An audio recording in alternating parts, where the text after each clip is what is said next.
Welcome to BookHuddle.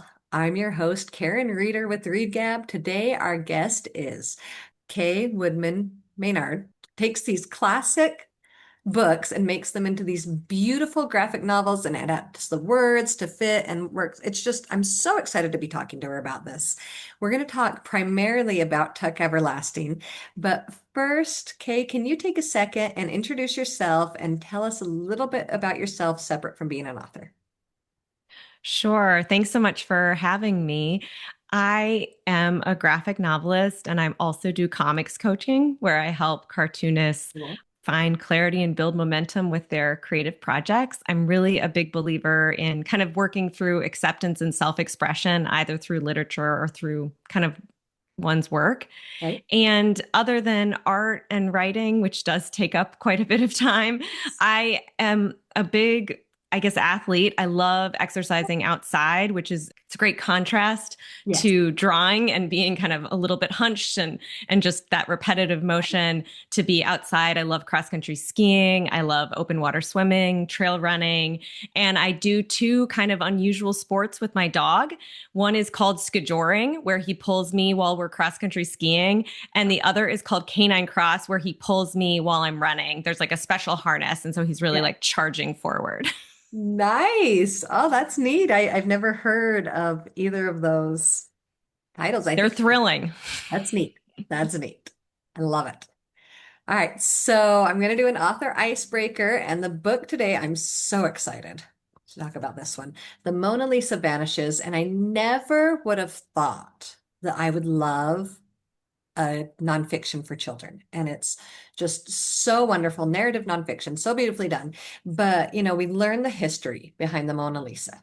So is there a piece of art that you would just love to learn its history? Tell us about this art. Yes, well, I'm a big fan of reading about art thefts.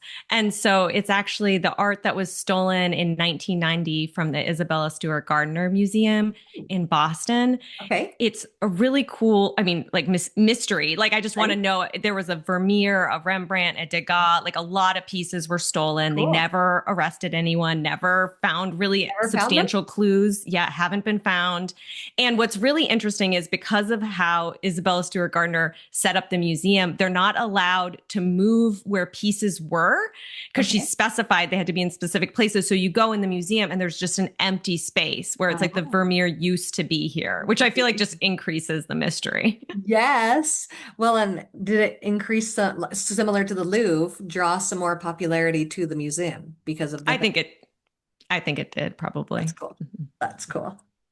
All right. So I think we better do a quick what is Tuck Everlasting about? Even though this is not your initial story, tell us the premise of Tuck Everlasting.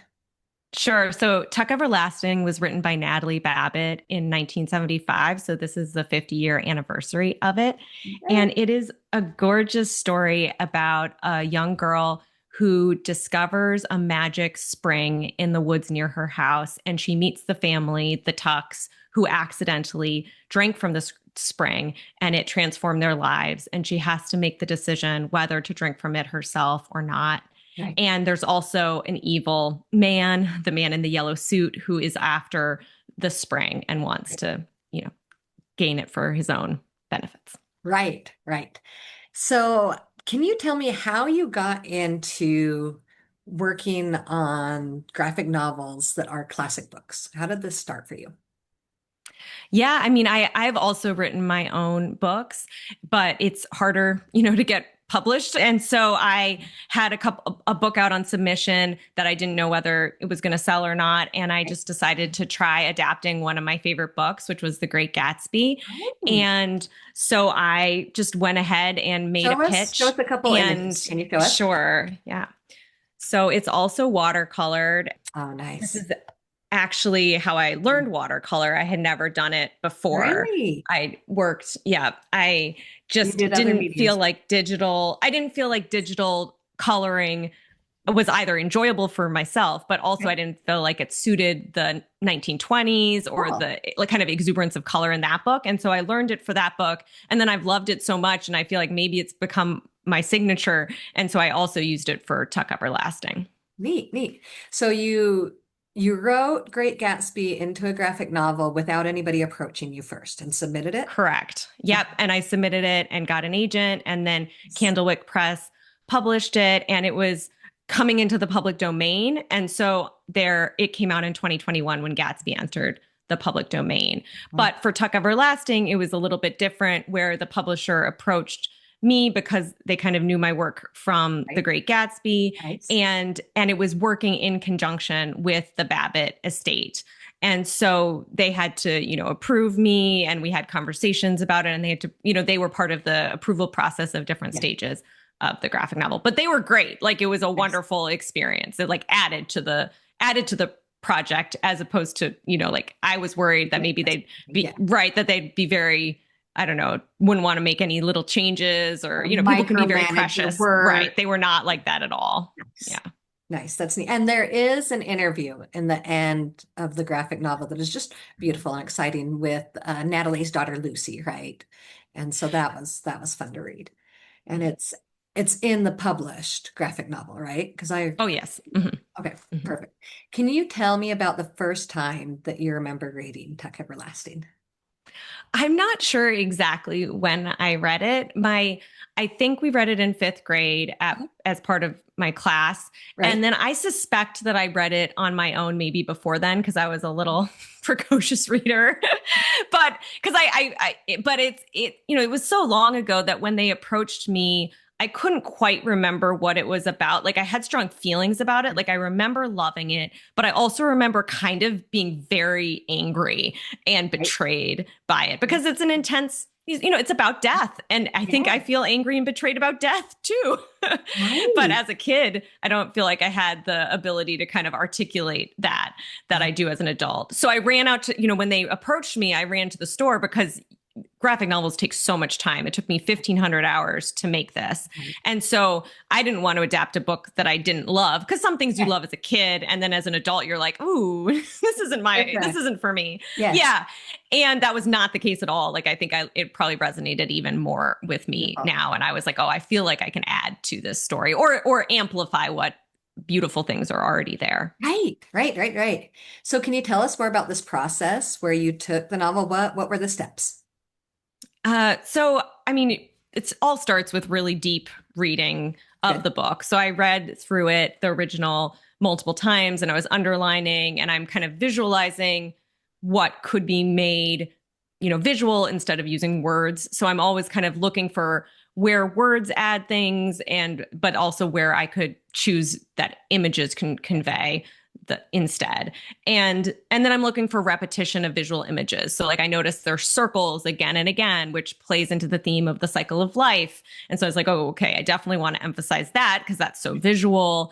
And just seeing other motifs, I kind of make notes whether I can incorporate those. And so that's, it really starts with the book and a very intense readings of it. And then I begin to plan out sort of what happens on each page. It's called Right. thumbnails, and I do tiny drawings of each page and sort of say what happens on each page. And I write a script along with that. And then once that's kind of been edited and approved, I move on to doing pencil sketches, which I work digitally doing those, because I'm very iterative. I like Okay. change things a lot as I work. And so I like working digitally. And then I do line art over that. And then I print that out on watercolor paper and watercolor it by hand. And then I scan that back in to the computer and do more edits over that. So it's a really intensive process, which I talk about at the end of the book, because I do, it's 238 pages of art. So it's really a massive amount. Right, right. And then doing that adaptation too has got to be just so time consuming and choosing, like you said, what can I say with images? What can I say, or with the shapes of the words? How can I make it more powerful with the shapes of the words? And coming back and forth. I found this so important to have you say, because I don't think people think about how much work goes into a graphic novel, because they just think it's silly pictures or whatever. And just all this time and effort, I think, is just Yes. so important to acknowledge and see. So what was, Yeah. Yeah. go ahead. Mhm. Oh, I was just going to say that it's also just amazing how much you can convey with words that you don't that you don't the things that you don't need words for. And Right. so like the man in the yellow suit, how you can make him look evil through Yes. the art and through what you choose to emphasize, like his bony fingers or the angle that he shot at or that he's in silhouette or he's Right. backlit. Like there are all these things you can do to make the reader know he's evil. And similarly, Natalie Babbitt doesn't go out and say he's evil, but Right. immediately this guy's up to no Like the good. It's just her creepy language way is he different than talks my. to them, and yeah. Yes. Yeah. Yes, totally. And then things like I use, his speech bubble, he blackmails some people in it, and the speech bubble tail, Yeah. which is what usually just goes from the speech bubble to the person's mouth when they're Right. talking. It wraps around the people that he's blackmailing. Mm. And so I am trying to just show that he's, Right. trapping them. Right. So what was the most difficult part about adapting the graphic novel? I think the most difficult part was the beginning Okay. because I mean, in any of these books, I love the original book. And so it's Right. hard to cut things. But the beginning in the original is pretty philosophical. It's talking about like land ownership and the wisdom of cows and things With that I them. love as an adult. But like I read this with my 9-year-old niece, the Yes. original, and I could tell she was just struggling to get through it. And I Right. read articles with Natalie Babbitt, the writer, and she said that kids found it too slow to get started. And so I just was like, okay, we got to jump right in to the Right. story. And so I rearranged the first chapter, some of the just order of things, and did cut out a lot of that Right. more philosophical text. Set it in like just a couple pictures, right? Right, right. There's the image of the land, and I'm sure there's symbolism and details in that. And right. Yeah, yeah. So was there a most enjoyable or most rewarding part in the process? I mean, I love coloring. And so anytime that I do, like, I have this black and white line art that is usually, looks nice, whatever. But then as soon as I add color, it just comes to life. Like, it's so vibrant. And then you're just like, oh my gosh, the story really like sings at Yes. that point. Yes. And so that is so exciting to see. It's also stressful, of course, because it's just like, Yeah. the quantity you have to do and to balance the colors because I use more unusual color palettes throughout the book. And so I have to have them work well together. And that just takes a lot of planning. I do a lot of tests. I test out, this color palette and how does it go with the next scene. And I Yes. just make little versions of each page. Neat. Neat. So can you talk about the themes? Like when you'd use image to convey a theme, can you share maybe the circles or something that you did using an image to convey something? Yeah, I mean, I think the circles are the biggest one because the book is really about immortality and then also mortality.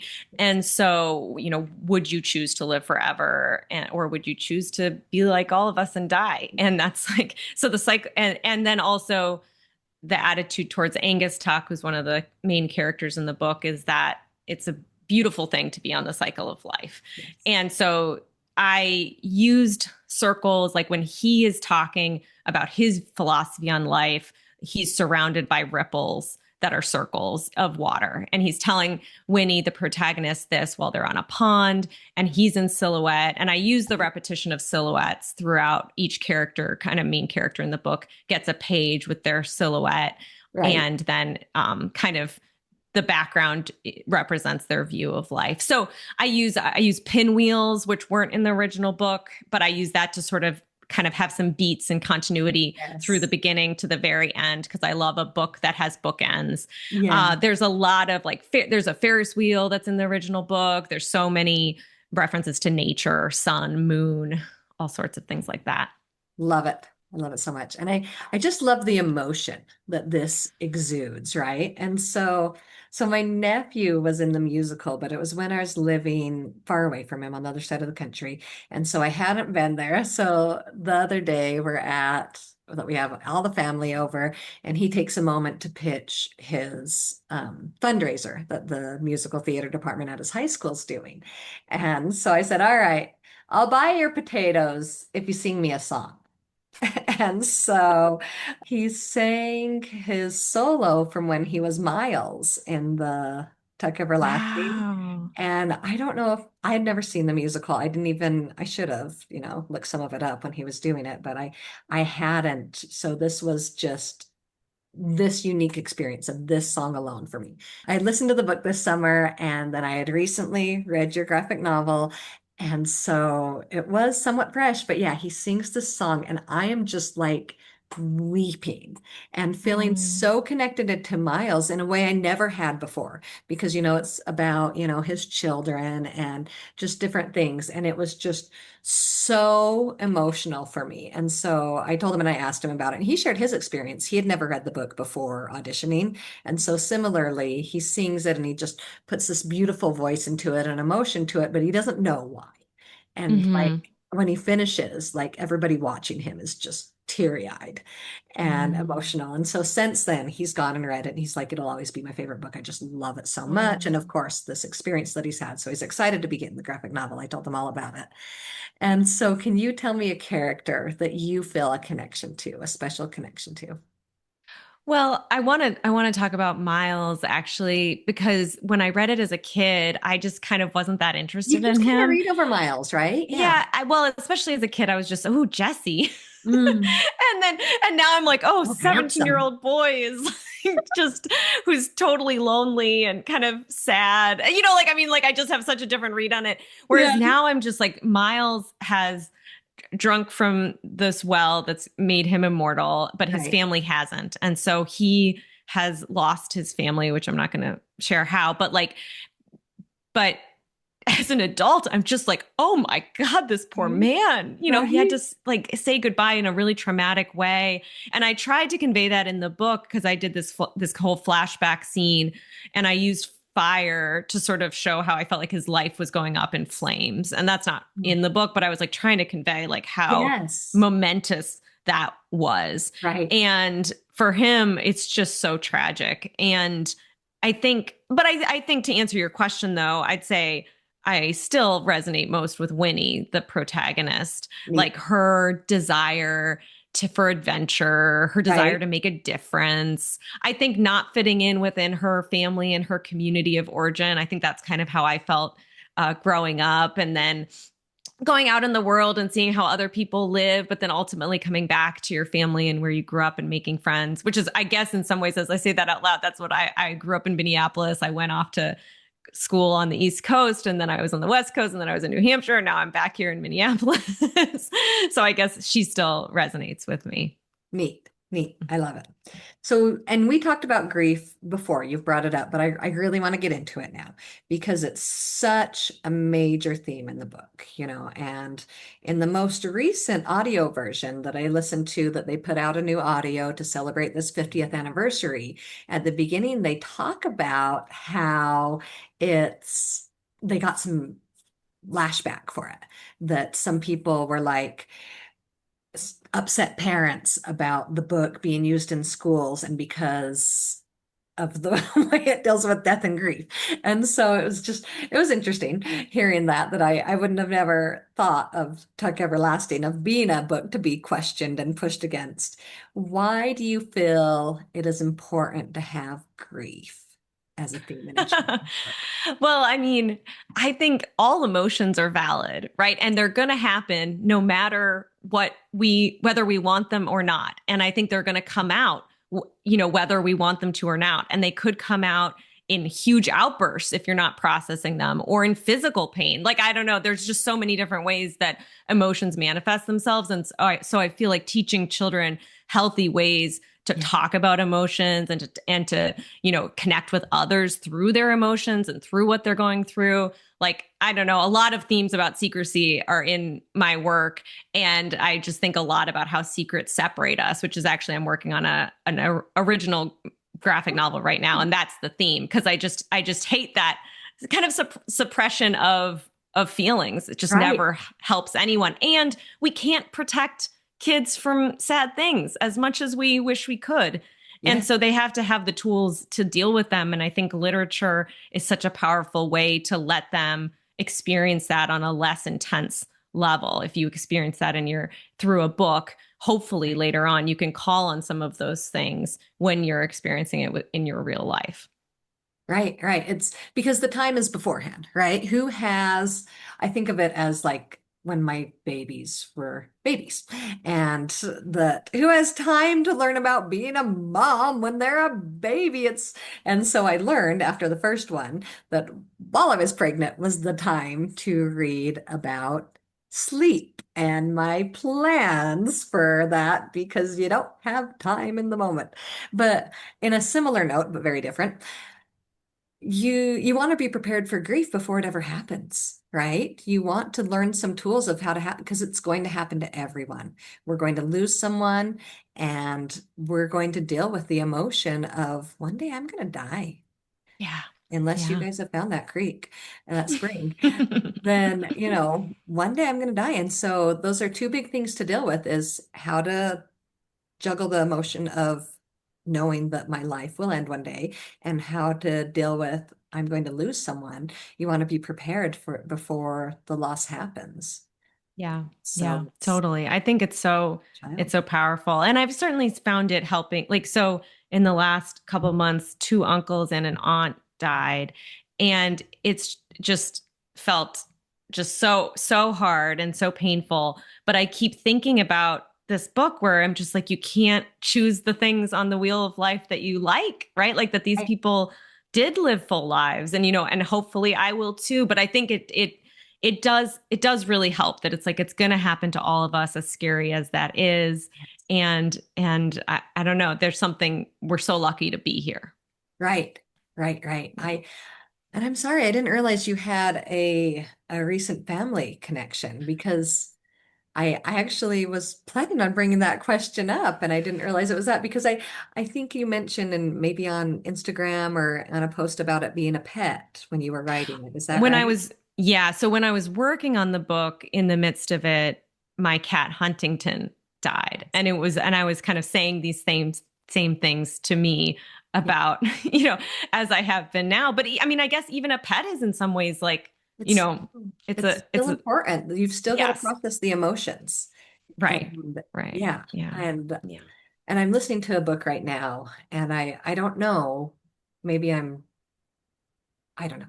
It's All the Blues in the Sky, and I'm only halfway through. It's a novel in verse. Have you heard of it? Beautiful one that came out this year, and it's immediately you know that her best friend died. It is no surprise. It is in the first lines, so I did not give a spoiler.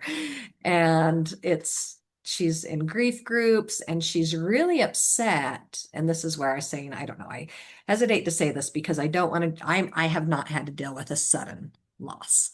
But I feel like all losses are valid. And I've wondered that before. Would it really be easier? Because she's saying throughout the book, these other people in my grief group, it was easier for them. They knew it was coming.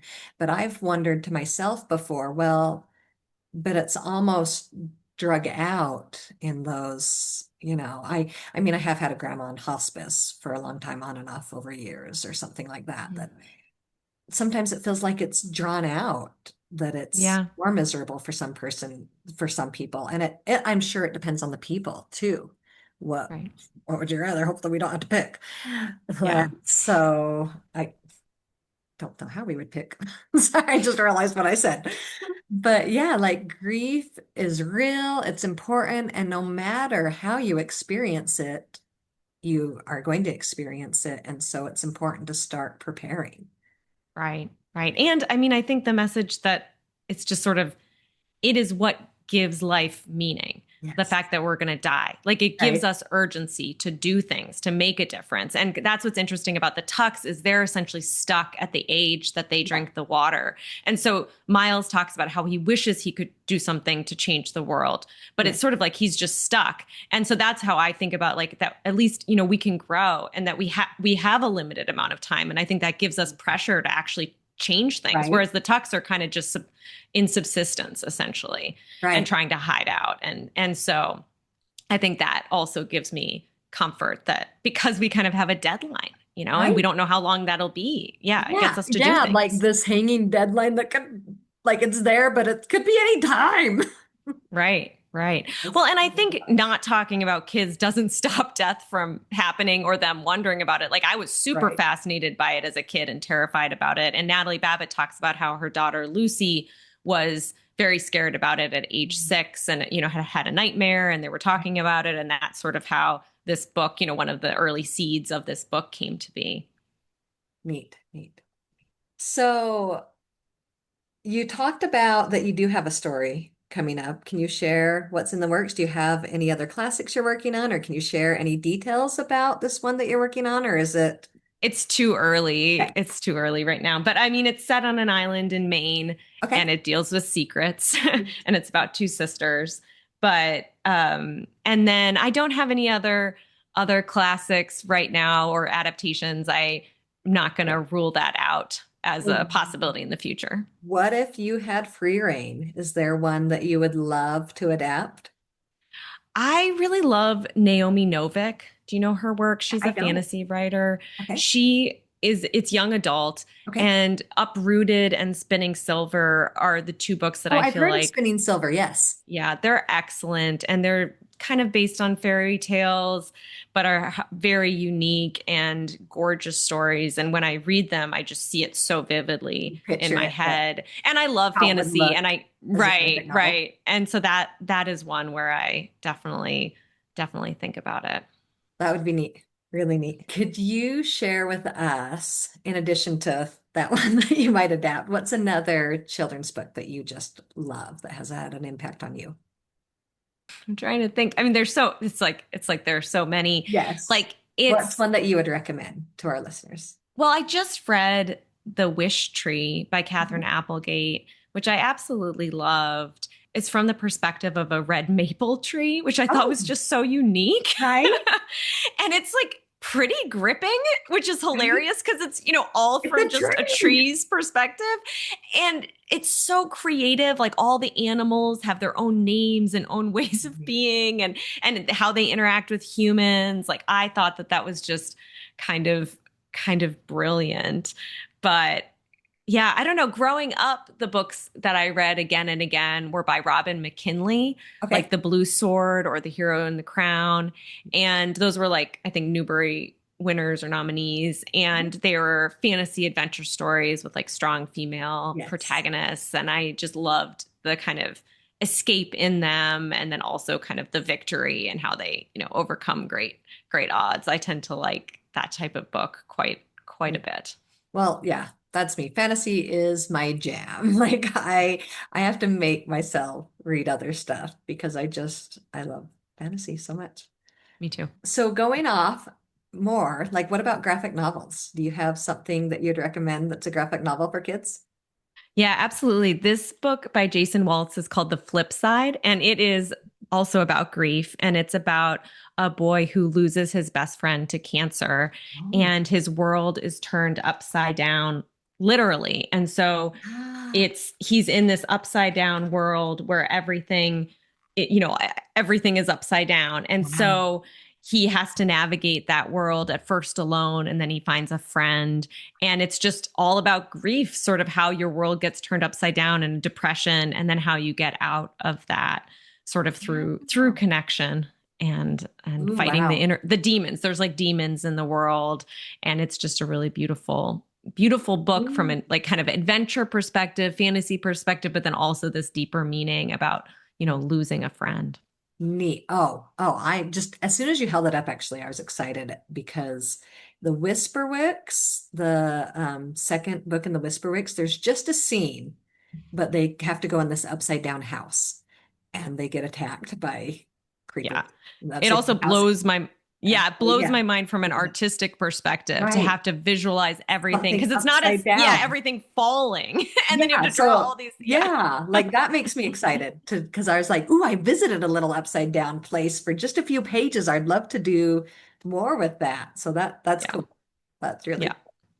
excellent. Well, that is so fun. I love the work that you do. I think it is just invaluable for kids and adults, because it's another way to consume literature.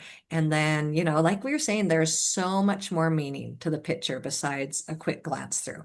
Like sometimes my brain gets overwhelmed actually when there's so many pictures. I like the layout you did, because there's one graphic novel I just got my son and I opened it and I was just like, whoa! It was, I don't remember if it was Dune or Lord of the Rings, but I was just like, my mind is overwhelmed with just so much Right. going on the page. But I love because there's still quite a bit of space in yours, that there's um, enough size to the images is what I meant to say, I think. And so I think it really just makes it so much more consumable. Here we go. Thank you. It's just so gorgeous that there's just so much space that it doesn't feel overwhelming, but then you could sit there and look at the pictures and dissect it and love it for hours, or you could, read it really quick and like just my kids. But the beautiful thing about graphic novels is I've got tons on my shelves and my kids go back to them because Yes. it's so enjoyable to go back to. And I think this will be one that kids are going to love to read and enjoy that quick, exciting read through of first time experiencing the story. And I think it will lead many to go read Tuck Everlasting for the first time and That's then what I hope. go Mhm. revisit it. Yeah, that's what I hope. And I hope they'll reread it, if it resonates, Yes. I think that's the hope. And then find the deeper meanings and things Right. after that first experience. Yes, absolutely. Yeah. Yeah. Thank you, Kay, so much Yeah. for taking the Yeah. time to join us today. I really appreciate it. So much fun. I hope that you enjoyed hearing about Tuck Everlasting, the graphic novel.